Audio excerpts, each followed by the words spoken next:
श्री कृष्ण कन्हैया लाल की जय। श्री निजानंद स्वामी की जय। श्री प्राणनाथ प्यारे की जय।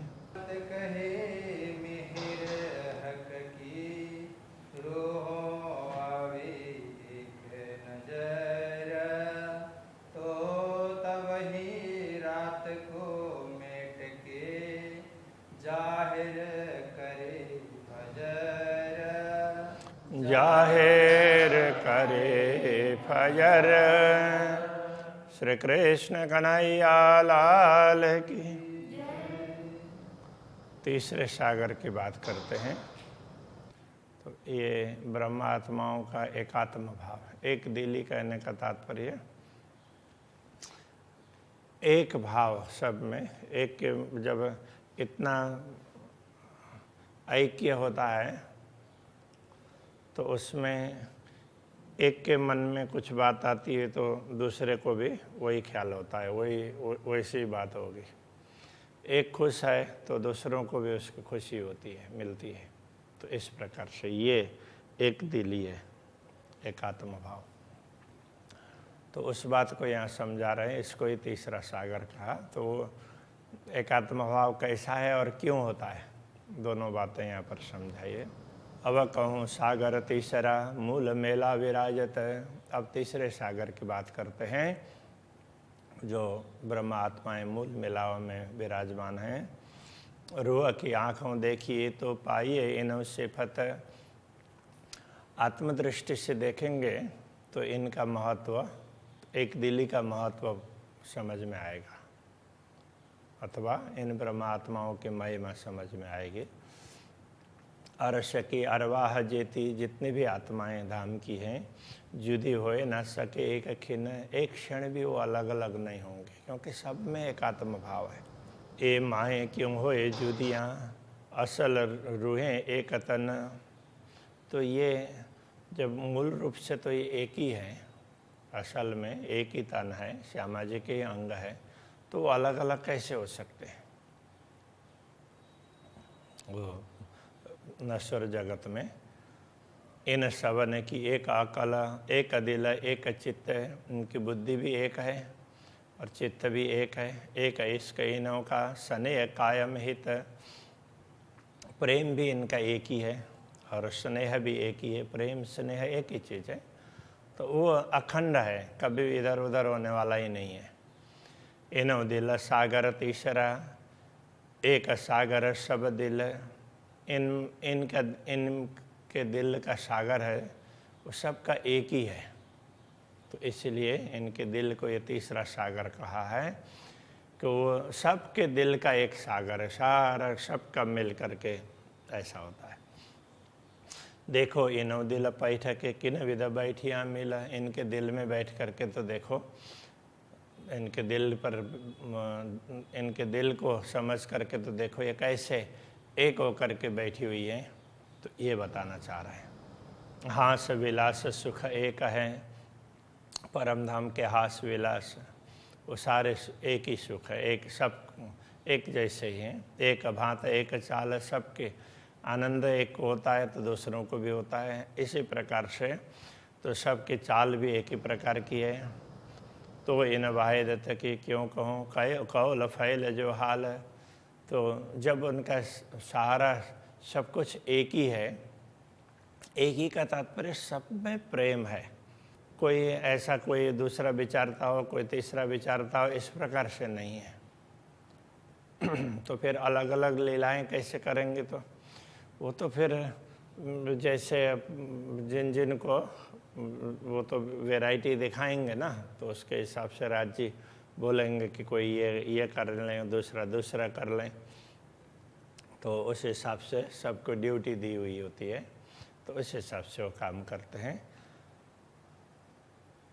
तो इस जब इनका सारा एक ही है तो इनके इन अद्वैत ब्रह्मात्माओं का मन वचन कर्म, तो इनके विषय में हम क्या वर्णन कर सकते हैं। तो कया वाहिदत, इनको इसीलिए इनको वाहिद अद्वैत कहा है। अर्श अरवाहक जात, परमधाम की आत्माएं हैं, पूर्ण ब्रह्म परमात्मा की ही अंग स्वरूपा है।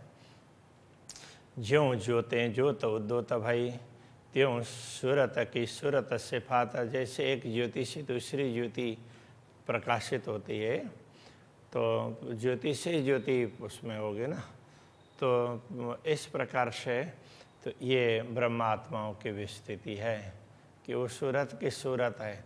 अक्षराते धामधनी की अंगना श्यामा जी की अंगनाएं ब्रह्मात्माएं इस प्रकार से है। तो ऐसे इनकी महिमा है। इन एक दिली रूहन की एक क्यों कर कही जाए, इन ब्रह्मात्माओं की एक दिली की बात कैसे कही जा सकती है। एक रूह कहे गुज हक का, दूजी अंग ओमंगन समाए। एक ब्रह्मात्मा उसको राज्य का अनुभव होता है, अथवा वो कुछ में वन में खेलते हुए भी उसको लगता है राज्य मेरे साथ में खेल रहे हैं, तो वो दूसरे सखी के साथ बात करते हुए तो इस प्रकार बात करते हैं, तो दूसरे को भी लगता है वो मेरे साथ में भी ऐसा ही हो रहा है। तो ये एकात्म भाव है। एक रूह कहे गुझा का, दूजी अंग उमंगन समाए। दूसरे को वो आनंद इतना आता है वो समाता ही नहीं है। वह सुख कहवे अपना, जो किया है हक से वो अपना सुख की बात कर रही है। दिल दूजी के यूँ आवत, सब सुख लिया मैं। दूसरे को लगता है जो इसको मिल रहा है वो मुझे भी मिल रहा है, ये मैंने ही प्राप्त किया है सुख, ऐसा लगता है। तो प्रेम हो तो ये होता है, एक ही बात के वास्ते सुख दूजी को उपजा यूँ। एक ही बात के लिए, एक ही बात में, एक ही प्रसंग पर दूसरे को भी वैसा ही सुख प्राप्त होता है। यूँ सबन की एक दिली जुदा वर्णन होवे क्यों। इस प्रकार सबकी एक दिली है तो उनको अलग अलग तो कैसे वर्णन करें। एक रूह बात करे हकसों, सुख दूजी को हो। एक आत्म ब्रह्मात्मा अक्षरातीत से बात करती है तो दूसरे को भी बात करने का भी सुख प्राप्त होता है, और धामधनी से बात सुन रहे हैं तो वही सुख उसको भी मिलता है। जब देखिए मुख बोलते तब सुख पावे दुए। जब बोलते हुए देखते हैं, जो बात कुछ बात करती हुई देखती है तो दूसरे को भी वैसा ही सुख प्राप्त होता है। अरस परस यूँ हकसों, आराम लेवे सबको। इस प्रकार दूसरे राज्य के साथ में अरस परस आराम का तात्पर्य तो राज्य से कुछ बोला और राज्य ने कुछ उत्तर दिया, ऐसे राज्य को देखा तो राज्य ने भी देखा। इस प्रकार का ये सुख है, वो सब किसी को ऐसा प्राप्त होता है। अति सुख पावे बड़ी रूह, बड़ी रूह को बहुत सुख प्राप्त होते हैं। ये तीन के अंग सब सोए, तो ये सब उनके अंग स्वरूपा है ब्रह्मात्मा। इसलिए श्यामा जी को जो सुख मिलता है सबको वही सुख मिलता है। जो सुख पावत बड़ी रूह, सब तीन के सुख सनुकूल। जो आनंद श्यामा जी को प्राप्त होता है तो सबको वही प्रसन्नता प्राप्त होती है। ज्यों जल मूल में सींचिए पहुँचे पात फल फूल। जिस प्रकार मूल में सींचते हैं, यदि वृक्ष के मूल में सींचा तो वो जल सब जगह पहुंचता है ना, तो ऐसे श्यामा जी को सुख प्राप्त होता है तो सबको सुख प्राप्त होता है। ज्यों सुख जेता हक का, पहुँचता है बड़ी रूह को। जो सुख श्यामा जी को प्राप्त होता है, बड़ी रूह का सुख रूह न आवत है सबमो।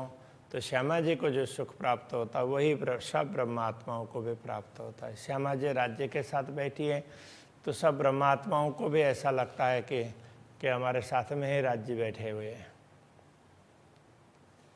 तो ये एक दिली की विशेषता है। तो इसलिए इसका ये कितना बताएं, इसलिए ये सागर है ऐसा कह दिया। या भूषण या वस्त्र, श्रृंगार के वक़्त, श्रृंगार के समय में वस्त्र या आभूषण जो भी हो, एक पहने सुख दूजी को यूँ सबों सुख हो तो अतंत। एक पहनती है तो दूसरे को भी वही सुख प्राप्त होता है। उसको पहन करके जो आनंद आ रहा है तो वो दूसरे को भी आ जाता है। तो इस प्रकार से अतंत मतलब अत्यंत सुख प्राप्त होता है दूसरे को भी। या जो बखत आरोगन, या कोई अरस लज्जत, जो भी हो भोजन के समय में पिरोस रही है तो पिरोसने वाले को भोजन करने वाले का जैसा भी आनंद प्राप्त होता है, और फिर भोजन करने वाले को पिरोसने का वालों का भी जैसा सोचा वही आनंद उनको प्राप्त होता है।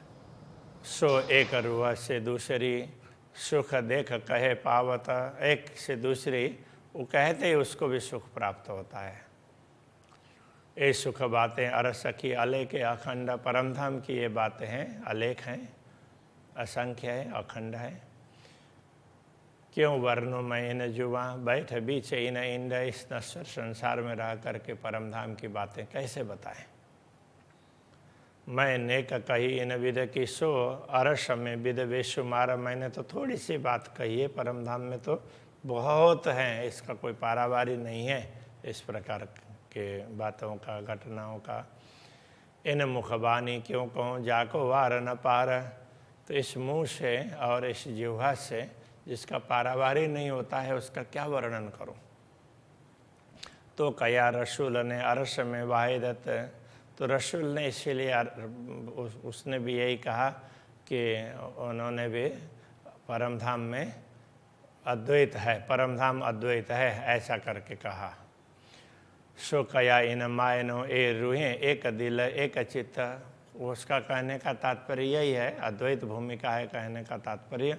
तो ब्रह्मात्मा सब एक चित्त है, एक दिल है, एक चित्त है। एक रूह सुख लेता है सुख पावत 12,000, एक ब्रह्मात्मा को सुख मिलता है तो 12,000 को सुख मिलता है। तो कही जो चीज़ें अरस की सो चीज़ें चीज़ अपार, तो परमधाम की बातों की तो क्या कहें, तो उनका कोई पारावारी नहीं है। सुख हो या दूसरी सामग्री हो तो उसका कोई पारावारी नहीं है। जो कोई चीज़ें अरस में बाग जीनी जानवर, ताको सुख बल इसका सो पार न आवे क्यों कर। तो परमधाम में बाग बगीचा हो, भूमि हो, पशु पक्षी हो, तो उनमें जो शक्ति है उसकी बात करेंगे तो उसका भी कोई पारावार नहीं है। या पशु या वृक्ष, कोई पशु हो या वृक्ष वगैरह हो, अपार तीनों की बात, उनकी भी महिमा बताई नहीं जा सकती। तो रूहों के सुख क्यों कहूँ, ये तो है हक की जात, तो ब्रह्मात्माओं के सुख की बात क्या कहेंगे, ये तो अक्षरातीत धामधनी की अंगनाएं हैं। तो एक वृक्ष का भी वर्णन नहीं हो सकता, एक पशु का, पक्षी का, उसका भी वर्णन नहीं हो सकता है। वर्णन करने लग जाते हैं तो पूरी बात तो उनकी भी नहीं बताई जा सकती, ये कहना चाह रहे हैं। जिन किन को संशय उपजे खेल देख के यूँ, ये खेल देख करके किसी के मन में संदेह हो, ये जो रूहें अरस की तिने का इसका न रहा क्यों। जो परमधाम की आत्माएं ऐसी हैं तो फिर यह दुनिया में खेल देख रही, तो उसमें तो किसी का प्रेम रहा ही नहीं परस्पर। तो ऐसा किसी को मन में आए तो वो भी ना रहे, उसका भी निवारण कर देते हैं। तो किसी को भी ऐसा संदेह नहीं रहना चाहिए। तो वो कह रहे हैं इश्क रूह दो कायम, प्रेम भी अखंड है और ब्रह्मात्माएं भी अखंड है। और कायम अरस के माए परमधाम में तो हमेशा उसी प्रकार से होता है। क्यों इश्क खोवे आवे क्यों, तो फिर ब्रह्मात्मा थोड़ी देर के लिए प्रेम को क्यों भूल जाती है और फिर पुनः क्यों प्रेम प्राप्त होता है। उता कमी कोई आवत ना है, परमधाम में तो किसी प्रकार की कमी तो है नहीं।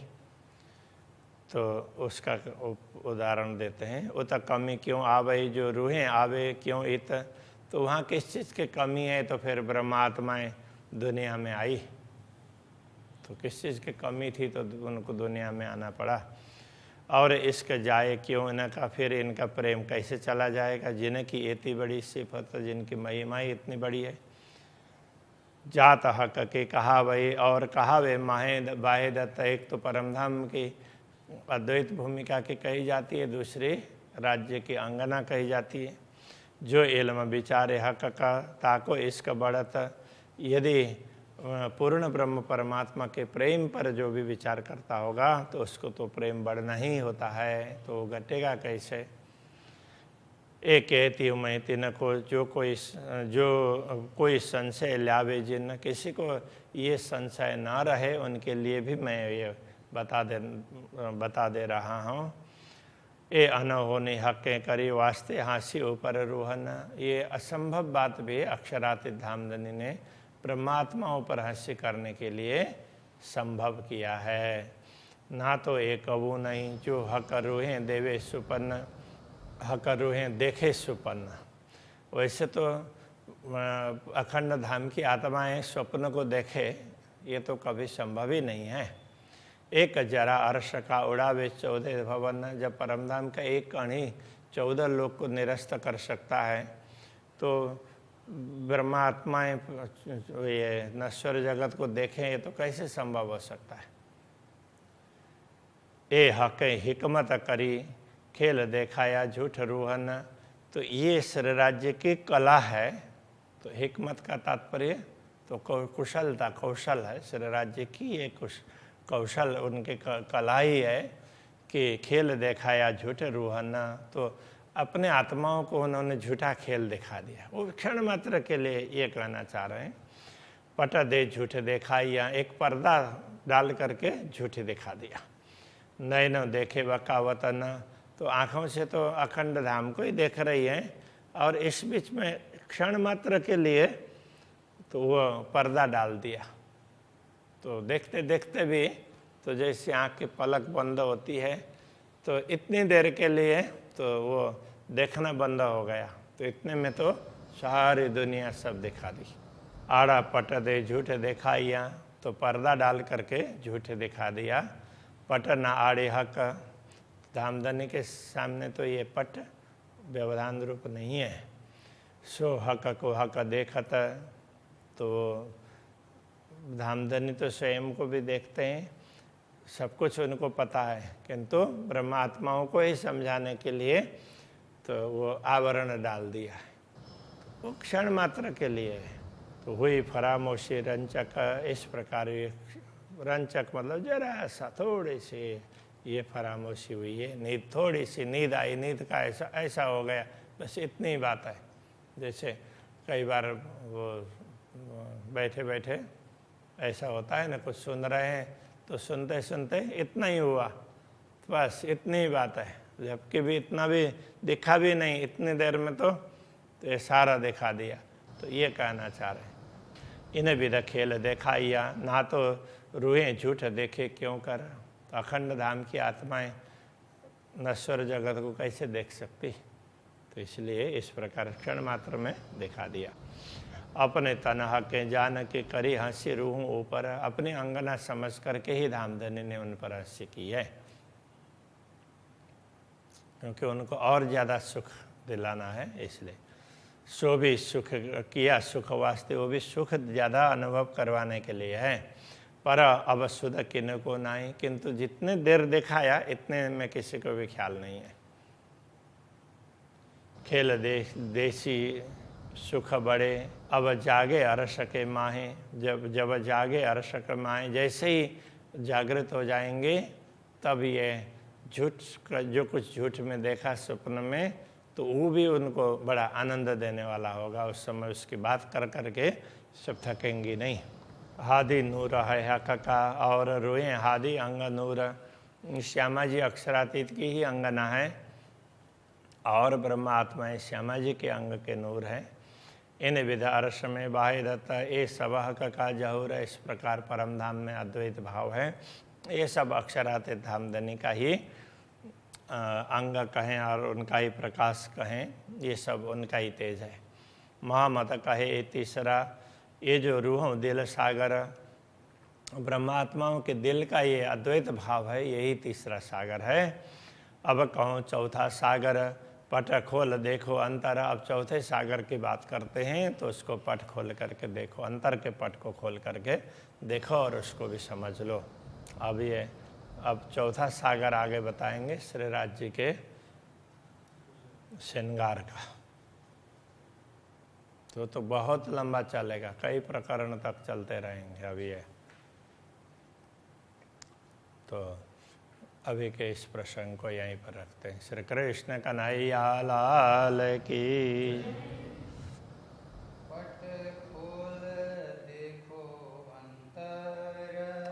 पट खोल देखो अंतर,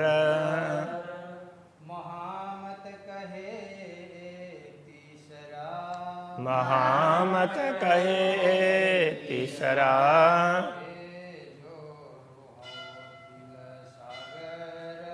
ए जो रूहां दिल सागर,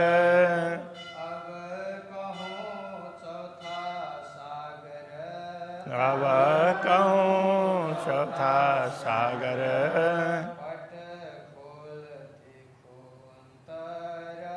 पट खोल देखो अंतर।